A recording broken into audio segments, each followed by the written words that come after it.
I'm Tracy Baxter with today's Record Newswatch. If you've started to pay more attention to your daily driving habits, you're not alone. Gas prices in the area are approaching, or in some places exceeding, $4 a gallon.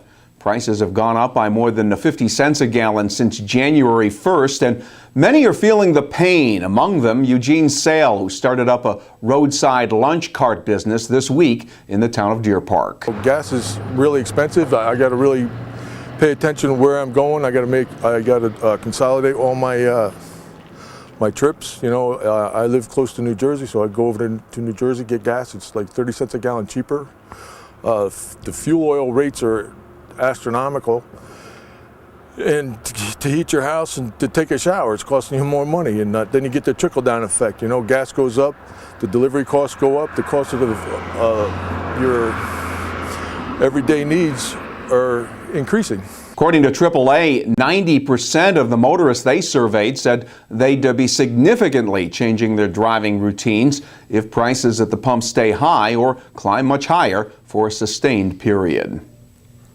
For the family of Megan McDonald and the police investigators who've been trying to solve her murder, the date of March 15th is a difficult day to get through. Tomorrow marks the 9th anniversary of the day the Town of Wallkill woman's badly beaten body was discovered in a muddy field off Bowser Road in Wallkill. Megan was 20 years old at the time her life was taken. Since then, family members and police have searched for clues and asked for help from the public to develop leads that would result in the arrest of her killer. Police believe her killing was not a random act and that there are people out there who know something that could help them break the case. A $50,000 reward has been offered for information that leads to an arrest.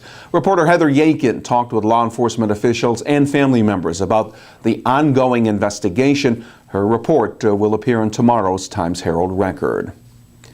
A small group of protesters were back on the streets of downtown Newburgh Tuesday, a day after a march and rally was held by those demanding justice following the shooting of city resident Michael Lemphart by police officers during a confrontation inside a Liberty Street apartment building.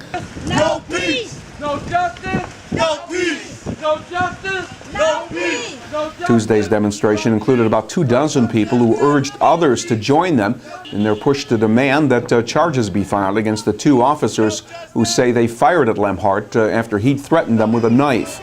Newburgh City police officials say U.S. Justice Department representatives will assist them in their investigation of the fatal shooting. They remain at large.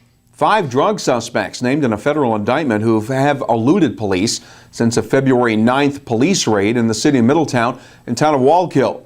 Teams of law enforcement agents targeted 33 suspects with ties to the Bloods street gang, who police say ran a major drug operation in Middletown. Police are still attempting to locate Wilfredo Gonzalez, Kevin Williams, Stefan Herring, Deshaun Fields, and Claudius Wilson. Anyone with information on their whereabouts is asked to call authorities at this number, 212-384-5000. New life is apparently coming to an unfinished Monticello condominium complex. Village officials say Dunbar Towers has been sold for $7 million to a New York City-based investment firm that plans to finish it off and market units to members of the Orthodox or ultra-Orthodox Jewish community. The Dunbar Towers site has been sitting idle for more than 3 years. Dunbar Equity Partners has told Monticello officials that they plan on spending $3 million to finish off the 7-story complex by the end of the year and create 90 condo units. The village will then inspect the building before allowing contractors to resume construction. And test pilings are being driven into the Hudson riverbed along the proposed site of the new Tappan Zee Bridge, the latest phase in the preparation for construction of the $5.2 billion replacement span. The borings will determine how many pilings the new bridge will need and how far apart they should be.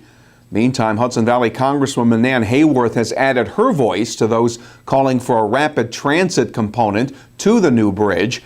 Her comments came during a breakfast meeting with a group of Orange County officials this morning.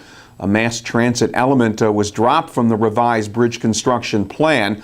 Hudson Valley County executives, including Orange County Executive Ed Diana, say they want a dedicated bus lane on the new bridge and a bus ramp connection to a nearby Metro North rail station.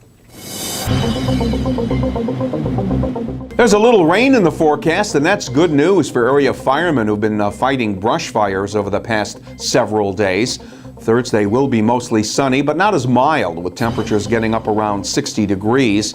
Friday will be mostly cloudy with showers likely. The highs will top out in the mid-50s. For news when you want it, keep clicking back here at Record Online. And for a complete roundup of all the day's developments, pick up tomorrow's Times Herald Record. For Record Newswatch, I'm Tracy Baxter.